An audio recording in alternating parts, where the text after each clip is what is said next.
Credit card debt is destroying Americans.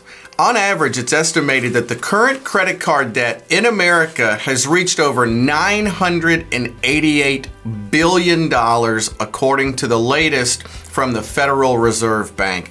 John, these numbers are absolutely astronomical. We're talking almost $1 trillion in credit card debt, and the averages are across all ages. Americans carry an average of $5,700 on credit cards. Between the ages of 40 and 49, they have the most, which is around $7,600 in credit card debt. Yeah, and there's some really valid reasons for that with people sort of struggling in the economy. But here's the other thing that you want to understand about that.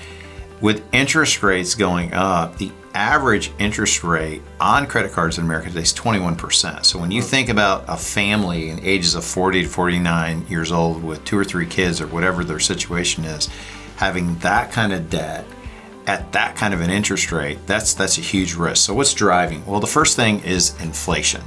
So inflation is currently a little over 3%, but it topped out a little over a year ago at over 9%. Now the Fed's come out and said that their core value or what their goal is with inflation is 2%. We're a ways from that. It's still significantly higher.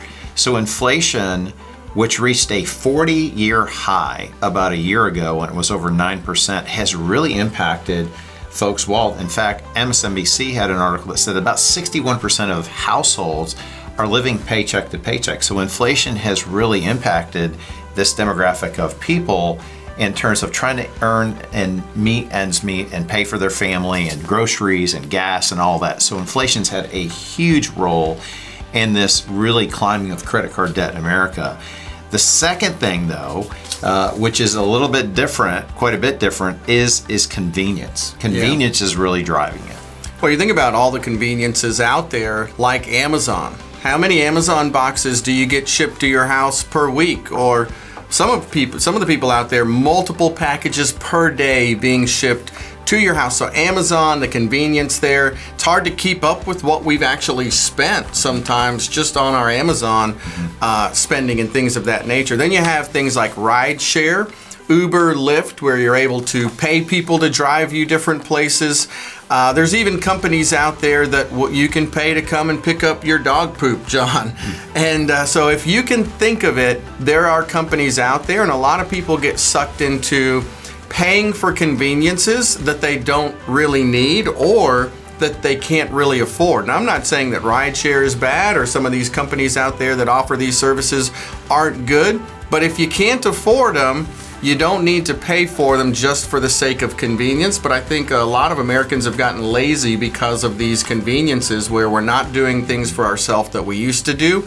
And that's taken a lot of money in order to support some of those conveniences. And then lastly, and this is a big one, I think it contributes a lot to why there's credit card debt out there, John, and that is comparison, right? I mean, we're willing to pay for things that we can't afford, that we don't need to impress people that just don't care. And that's causing a lot of credit card debt just through comparison. Yeah, or keeping up with the Joneses. There's another phrase that's similar to that says it costs a lot of money to impress people you don't necessarily like. Yeah. But that's prevalent in our society. In fact, 82% of millennials say that they would buy a product the first time they see it just because they want it. Wow. Well, if you can afford it, then probably you can buy it. But just because you want it doesn't necessarily mean you can afford it. And so all of this is a result is, again, Americans are stuck in this really massive credit card cycle with interest rates 21% or more in some cases. And it's really stealing their ability to retire. Yeah, I mean, Vanguard put out an article that said people between the ages of 25 and 34 have an average of around $37,000 saved in their 401ks. And based on a modest retirement salary, which I can tell you, we don't have many people that retire on a salary like this today. So we're thinking about a retirement 30 years from now. Very unlikely $50,000 is going to support yourself 30 years from now.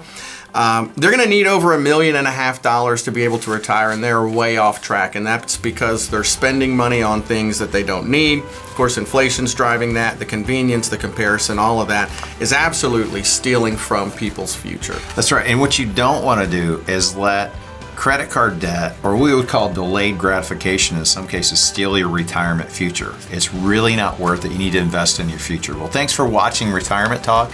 Subscribe to our channel here to get our latest episodes and resources.